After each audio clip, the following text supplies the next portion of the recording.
আকাশ মিষ্টি কুমড়ো গাছে হয়, মিষ্টি কুমড়ো বাঁশের উপর হয়তো জানতাম না।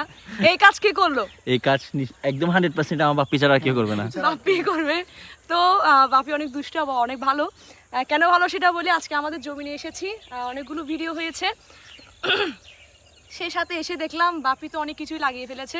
অফিসের পাশাপাশি অফিস করে এসে যে সময়টা পাই মা বাবা এইসবই করে। প্রথমে একটু দেখা, এখানে কিন্তু অনেকগুলো মিষ্টি কুমড়ো ধরেছে অলরেডি। তো আমরা বৃষ্টির ভালোবাসা মানুষ আমরা কারা মিষ্টি কুমড়ো খেতে চান বলবেন, কারণ অনেকগুলো মিষ্টি কুমড়ো ধরবে, এতগুলো আমরা আসলে মিষ্টি কুমড়ো খেতে পছন্দ করি না। বাপ্পি চাই আমরা ফরমালিন মুক্ত খাবার খাই, একটু ভালো হয় আমাদের।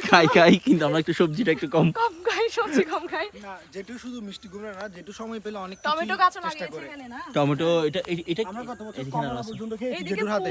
এই কমলা গাছ আছে তো, এই আমি জাস্ট একটু জুম করলে পাওয়া যাবে। এই এক কমলা গাছ আছে।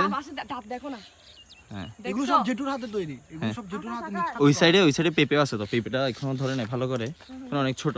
এটা সবকিছু আসলে বাপি লাগিয়েছে। আমার বাপির জন্য সবাই একটু দোয়া এবং আশীর্বাদ করবেন প্লিজ, যাতে এরকম আরো সবজি হয়। এই আকাশ দেখো এখানে কি ধরছে, টমেটো ধরেই ভরে গেল। হ্যাঁ, বাজারে অনেক দাম হলেও আমরা কম দামে, আমাদের টাকা লাগবে না, আমরা টাকা ছাড়াই খাই, আসলে এটাই হলো সুখ। এটা ফ্রেশটা খাই। ফ্রেশটাকে।